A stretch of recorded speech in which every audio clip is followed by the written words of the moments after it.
Assalamualaikum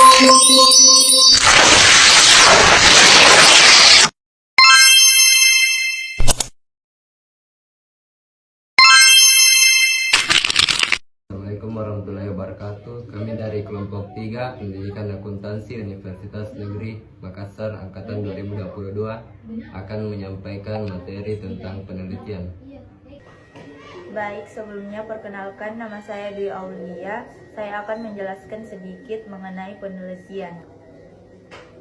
Penelitian adalah terjemahan dari kata Inggris research.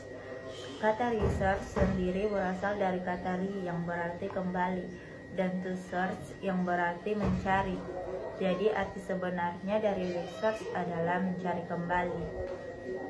Selanjutnya pengertian penelitian menurut para ahli.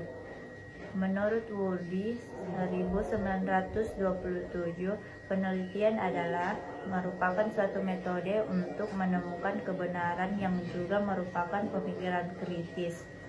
Menurut Thorson 1946, penelitian adalah pencarian atas sesuatu secara sistematis dengan penekanan bahwa pencarian ini dilakukan terhadap masalah-masalah yang dapat dipecahkan.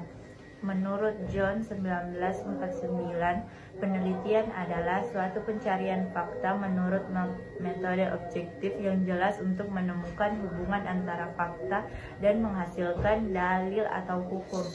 Menurut Hillway 1956, penelitian tidak lain dari metode studi yang dilakukan seseorang melalui penyelidikan yang hati-hati dan sempurna terhadap suatu masalah, sehingga diperoleh pemecahan yang tepat terhadap masalah tersebut. Yang terakhir, menurut Whitney 1960, penelitian adalah merupakan suatu metode untuk menemukan kebenaran, sehingga penelitian juga merupakan metode berpikir secara kritis. Selanjutnya, dari makna kata penelitian di atas yang dikemukakan para ahli memiliki beberapa komponen, yaitu pertama, ada rasa ingin tahu dari manusia terhadap sesuatu. Kedua, ada sesuatu atau masalah. Ketiga, ada proses atau usaha untuk menyelesaikan sesuatu atau masalah. Terakhir, ada hasilnya seperti mencapai kebenaran atau kesimpulan dari suatu masalah. Adapun beberapa persyaratan yang harus terpenuhi dalam melakukan penelitian, yaitu sistematis, terencana, dan ilmiah. Selanjutnya, penelitian yang baik memiliki kriteria sebagai berikut. Pertama, pelaksanaan penelitian harus dirancang secermat mungkin. Kedua, si peneliti harus mempunyai keahlian. 3. Topik penelitian harus objektif. 4. Memerlukan kehati-hatian dan kesabaran. 5. Berkepentingan untuk menemukan hal-hal yang baru dalam bidang tertentu. 6. Memerlukan alat dan prosedur pengumpulan data yang cermat. 7. Adanya kesimpulan. Secara umum, penelitian mempunyai tujuan pokok, yaitu yang pertama, eksploratif. Tujuan penelitian jenis ini adalah sesuatu penelitian yang bertujuan menemukan hal pengetahuan yang baru dalam bidang ilmu tertentu. Yang kedua, verifikatif. Tujuan penelitian jenis ini adalah suatu penelitian yang dilakukan untuk menguji kebenaran sesuatu pengetahuan dalam bidang yang telah ada.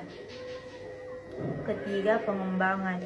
Tujuan penelitian jenis ini adalah melakukan pengembangan terhadap ilmu pengetahuan yang telah ada.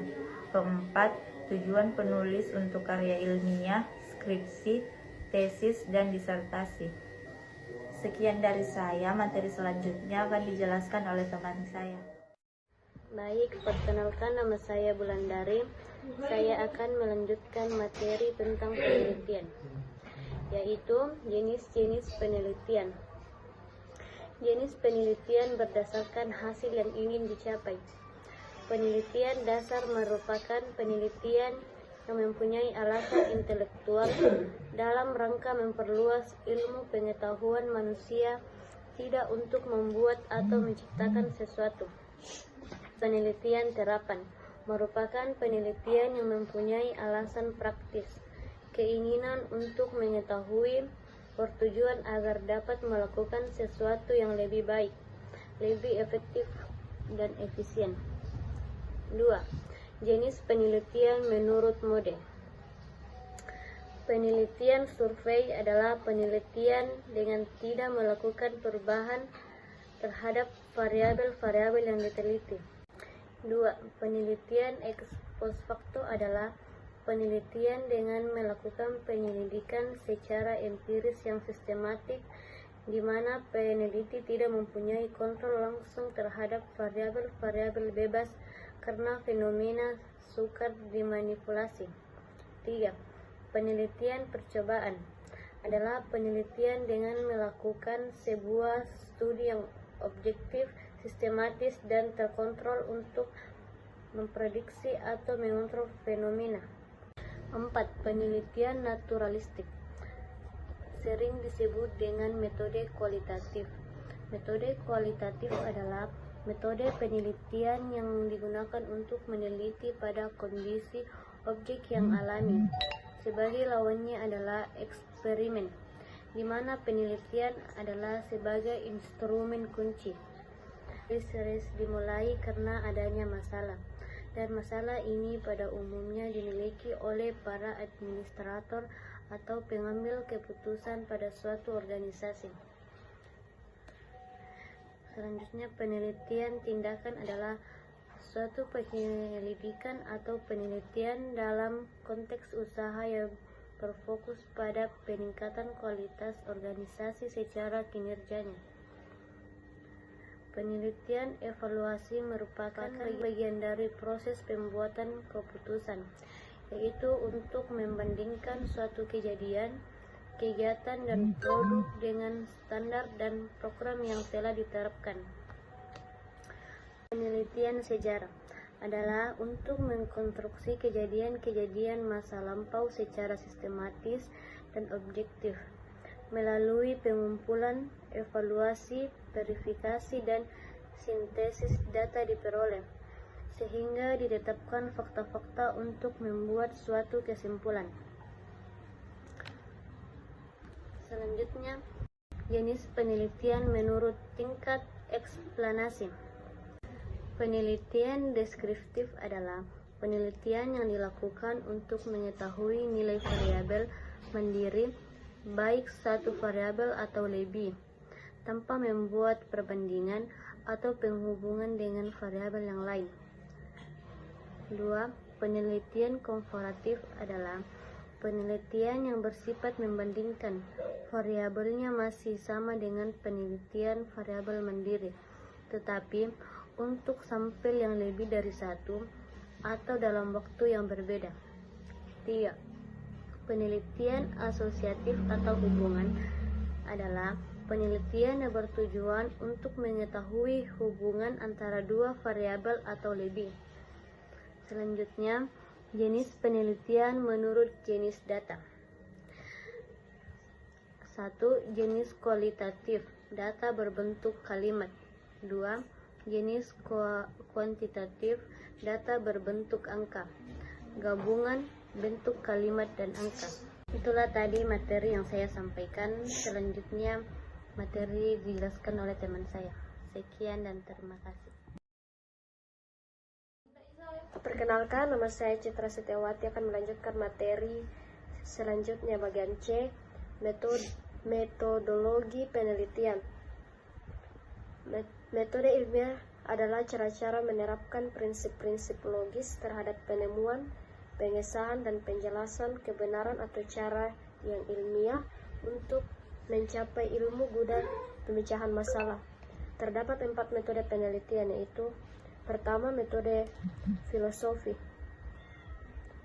Metode filosofi adalah suatu penelitian dengan dilakukan melalui perenungan dan pemikiran yang mendalam, terarah, dan mendasar. Yang kedua, metode deskriptif, yaitu prosedur pemecahan masalah. Pada metode ini adalah dengan cara menggambarkan objek penelitian pada saat keadaan sekarang berdasarkan fakta-fakta sebagaimana adanya, kemudian dianalisis dan diinterpretasikan bentuknya berupa survei dan studi perkembangan. Yang ketiga, metode historis. Penelitian dengan menggunakan metode ini dalam pemecahan masalahnya menggunakan data-data masa lalu. Hasilnya untuk menganalisis kejadian sekarang atau dapat juga digunakan untuk memprediksi kejadian di masa yang akan datang.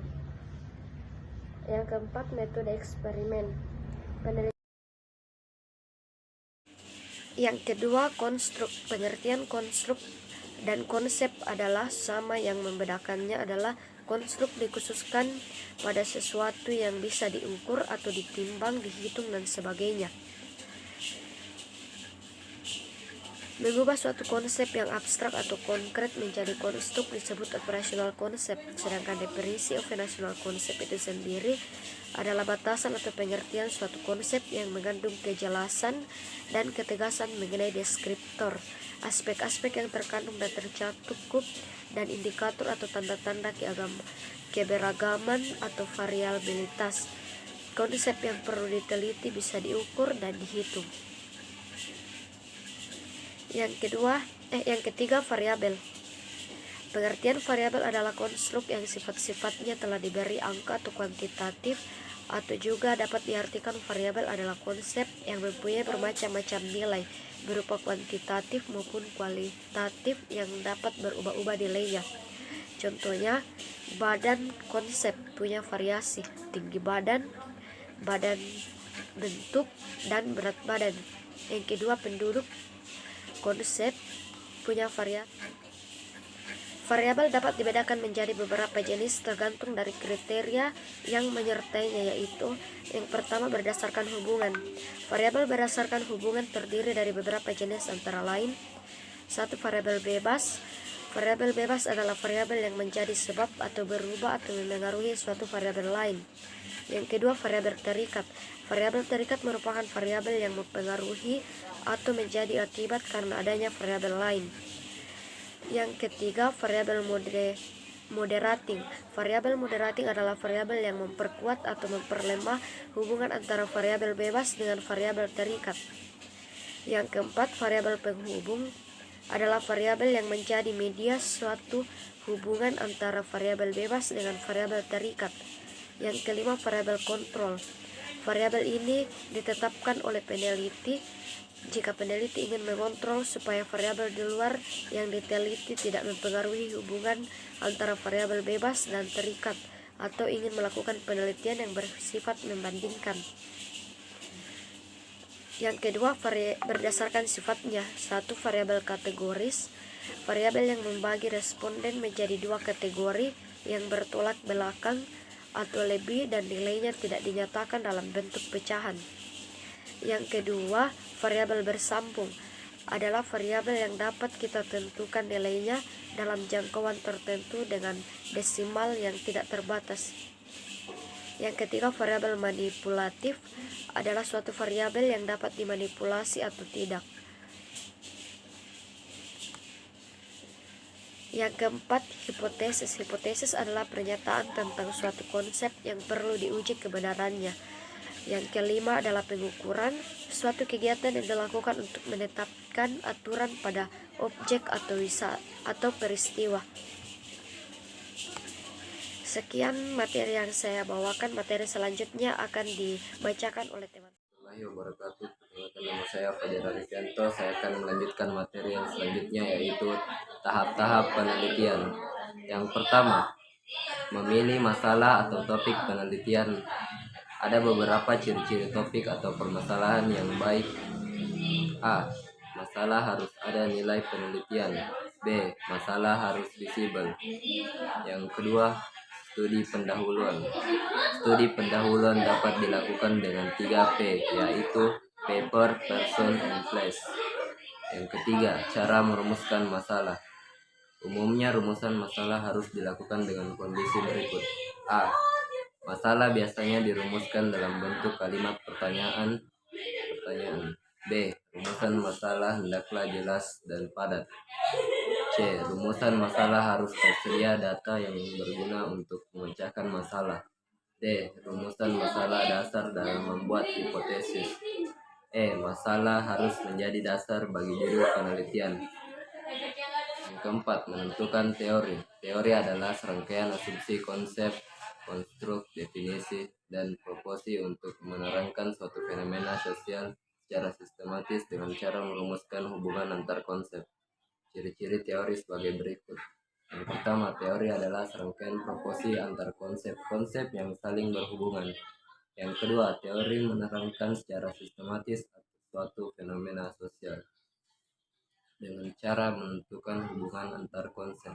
Yang ketiga, menerangkan fenomena tertentu dengan cara konsep mana yang berhubungan dengan konsep lainnya dan bagaimana bentuk hubungannya. Yang kelima, merumuskan hipotesis. Hipotesis adalah jawaban atau dugaan sementara yang harus diuji kebenarannya. Ada dua hipotesis, yaitu A, hipotesis induktif, dan B, hipotesis deduktif. Ciri-ciri hipotesis yang baik adalah yang pertama, dinyatakan dalam kalimat pernyataan-pernyataan. Yang kedua, dinyatakan secara singkat dan sederhana. Yang ketiga, konsisten dalam teori atau fakta yang sudah ada. Yang keempat, dapat diuji kebenarannya. Dan yang selanjutnya yang keenam, memilih pendekatan penelitian. Pada dasarnya, pendekatan ada dua macam, yaitu satu, pendekatan kualitatif, yang kedua, pendekatan kuantitatif. Nomor 7, operasionalisasi konsep penelitian. Menurut Konjaraningrat, definisi operasional adalah suatu definisi yang didasarkan pada karakteristik yang dapat diobservasi dari apa yang sedang didefinisi, atau mengubah konsep yang berupa konstruk dengan kata-kata yang menggambarkan perilaku atau gejala yang dapat diamati dan dapat diuji dan ditentukan kebenarannya oleh lain. Konjaraningrat 1991-23.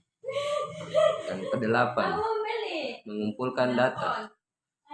Metode pengumpulan data dari Sugiono 2022 yang umum digunakan dalam suatu penelitian yaitu yang pertama, observasi, yang kedua, wawancara, dan yang ketiga, penyebaran kuesioner. Dan yang kesembilan, ada dua hal yang perlu dilakukan dalam hal pengelolaan data, yaitu pertama, entry data atau memasukkan data ke dalam table. Yang kedua, melakukan editing ulang terhadap data yang telah ditabulasi untuk menghindari terjadi kekeliruan memasukkan data. Dan yang ke-10, analisis dan interpretasi data. Analisis data merupakan hal yang sangat penting dalam suatu penelitian. Karena dengan analisis, data tersebut dapat berguna dengan memecahkan masalah penelitian. Dan yang terakhir, yang ke-11, membuat generalisasi dan kesimpulan. Setelah analisa data dibuat, maka peneliti membuat generalisasi dari pertemuan-pertemuan dan selanjutnya memberikan suatu kesimpulan. Baik, terima kasih. Sekian pembahasan materi yang dapat kami sampaikan. Kami ucapkan terima kasih banyak atas perhatiannya. Kurang lebihnya mohon dimaafkan. Wabillahi taufiq wal hidayah. Wassalamualaikum warahmatullahi wabarakatuh.